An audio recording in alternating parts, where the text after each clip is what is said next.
This winter emergency just escalated to catastrophic levels, and what I am about to show you will expose the terrifying reality of what is happening across America right now. We are not dealing with one storm anymore, folks. We are dealing with back-to-back monster systems that have killed 119 people, left nearly 200 million Americans under extreme weather alerts, and created what meteorologists are calling the worst winter disaster since records began.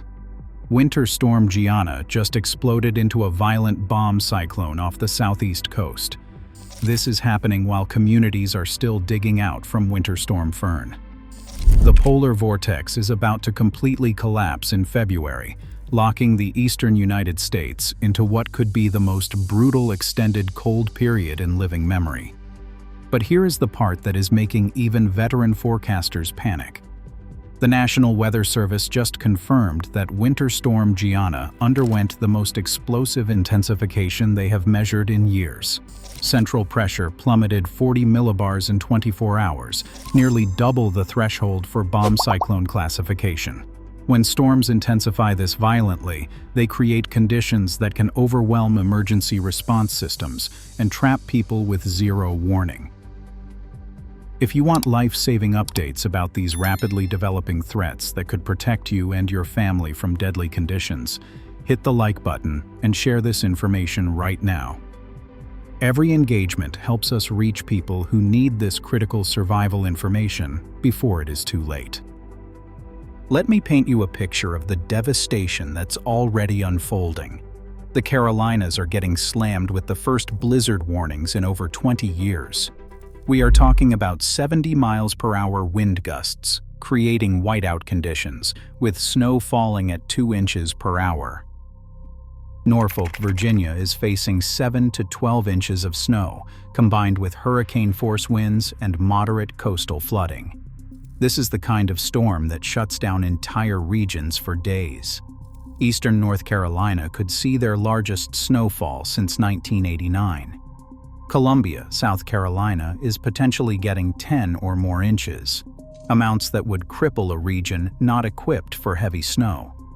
The National Weather Service is using phrases such as explosively deepening coastal cyclone and anomalous for the coastal Carolinas. When government meteorologists start using words like anomalous, you know we are dealing with something extraordinary.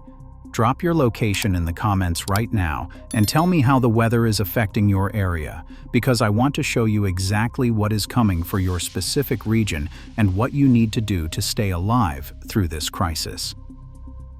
Here is what is absolutely heartbreaking about the human cost we have already witnessed. The confirmed death toll from Winter Storm Fern has reached 119 people, and these stories will break your heart. 3 young brothers in Texas, ages 6, 8, and 9, drowned after falling through ice on a frozen pond. Their mother had to watch helplessly as all 3 boys struggled in the freezing water. She tried desperately to save them, but could not reach all 3. There were 3 children and only 1 mother. There were 13 deaths in Texas, including teenagers who were killed in sledding accidents when they struck trees. More than 10 people were found dead outdoors in New York City from exposure to the extreme cold. 3 elderly residents in Pennsylvania died while shoveling snow, with victims ranging in age from 60 to 84. 6 people were killed when a plane crashed during takeoff at an airport in Maine in blizzard conditions. 8 people died in Louisiana from hypothermia and from carbon monoxide poisoning when generators were used improperly while people tried to stay warm. But here's where this story takes a turn that will make your jaw drop. The power grid is collapsing across multiple states simultaneously. Over 1 million customers lost electricity at peak, and, get this, 45,000 people in Nashville still don't have power a full week later. Nashville Electric Service is calling this the worst outage in company history, worse than any tornado or derecho they have faced. Workers are pulling 14 to 16-hour shifts in brutal conditions, and they are describing it as a constant battle. As soon as they restore a power line, another tree weighted down with ice crashes into it, knocking it out again. The utility's chief operations officer said, "This is the worst ice storm Nashville has weathered since 1994, and the biggest electric outage in their history." Here is exactly why you need to share this video right now with everyone you care about. Send this to your parents, your siblings, your children, your neighbors, anyone you love who might be facing these life-threatening conditions. Share it on Facebook, Twitter, Instagram, and send it in your family group chats, because this information could literally save their lives.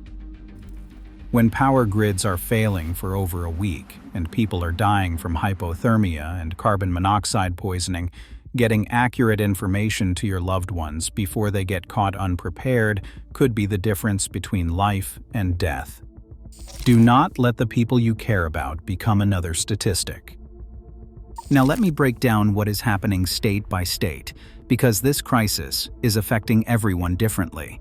Florida just experienced its coldest weather since 2010, with freeze warnings extending as far south as central Florida.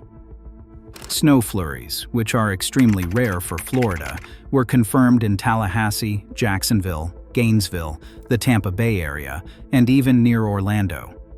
The state's citrus industry, worth $7 billion, is facing potential crop damage that could impact food prices nationwide.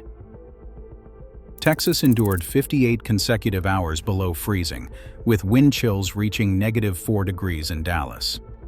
Despite the brutal conditions, the state's power grid held stable this time, a crucial difference from the catastrophic freeze in 2021. Operating reserves exceeded 11,000 megawatts, and no emergency alerts were issued. However, localized ice damage still caused 150,000 customer outages at peak. Georgia got hammered by ice accumulations, reaching over half an inch, knocking out power to more than 100,000 customers in the northern part of the state. The second state emergency declaration in 8 days shows how serious officials are taking the ongoing threat from Winter Storm Gianna. North Carolina is experiencing historic blizzard conditions, with 8 to 12 inches of snow or more, and the first blizzard warnings for eastern regions in over 2 decades. A 100-vehicle pileup trapped motorists on Interstate 85 near Charlotte, requiring the National Guard. The State Highway Patrol reported over 750 crashes by Saturday night alone. Virginia's coastal areas are dealing with a triple threat, with 7 to 12 inches of snow, wind gusts of 50 to 60 miles per hour, and moderate coastal flooding. Northern Virginia already received 6 to 7.5 inches from Storm Fern, and they are getting hit again with Storm Gianna. Subscribe immediately and ring that notification bell, because when dangerous weather develops this rapidly, you need every single update to make informed decisions that could literally save your life. Here's what's going to absolutely blow your mind about the flight chaos we're witnessing. More than 20,000 flights were canceled between January 23rd and January 26th, and Sunday alone saw 11,000 to 12,000 cancellations, the largest single-day cancellation event since the COVID pandemic. American Airlines canceled more than 10,000 flights, calling it the most disruptive storm in their 100-year history. The airline's losses are estimated at $150 million to $200 million. Charlotte Douglas Airport had more than 1,800 flights canceled. Atlanta Hartsfield. Jackson saw more than 1,000 cancellations. Newark had 40% of flights canceled. LaGuardia completely shut down during the height of Storm Fern. When major airports start closing entirely, you know the weather has reached catastrophic levels. But wait, there is more that is going to absolutely shock you about what meteorologists are predicting for February. A major stratospheric warming event is confirmed for mid-February, with forecasts showing a polar vortex split from February 7th to February 11th. Stratospheric temperatures are predicted to spike 50 degrees Celsius above normal, causing the polar vortex to completely collapse. Here is the question I want you to answer in the comments. Are you prepared for potentially weeks more of dangerous cold and multiple storm systems? Or are you starting to realize how serious this winter pattern has become? Let me know your honest thoughts about facing what could be the most punishing winter stretch in decades. AccuWeather's lead long-range meteorologist is warning about a potential polar vortex disruption in early February that can give an extra boost to the cold in the eastern United States. That displacement may add more fury to storms and more punch to the cold that follows. We are looking at February temperatures 4 to 10 degrees below normal across the eastern half of the country, with the cold pattern potentially extending into early March. Extended forecasts show no relief in sight. From February 3rd to February 5th, continued extreme cold is expected, with a possible snow and ice system from Missouri to Virginia. From February 5th to February 6th, a clipper storm will bring snow to the upper Midwest and the Northeast. From February 8th to February 11th, the extreme cold outbreak is predicted to peak. From February 12th to February 15th, meteorologists are tracking a significant storm from Montana and Wyoming all the way to New Jersey and New England.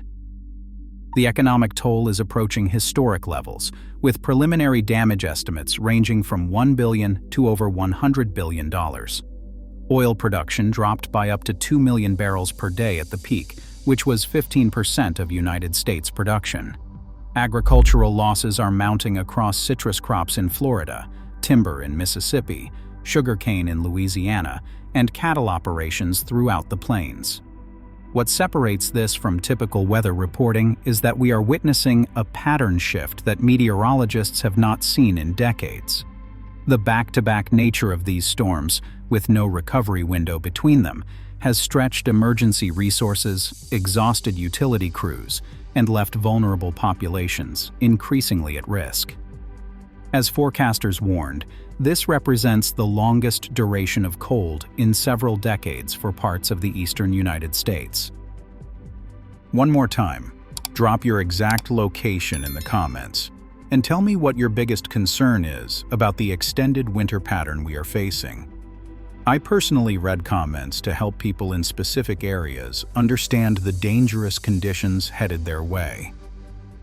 Do not miss the next critical update about the polar vortex collapse and additional storm systems being tracked for February, because the information I share could be the difference between being prepared and being caught completely off guard by the most dangerous winter weather pattern in living memory.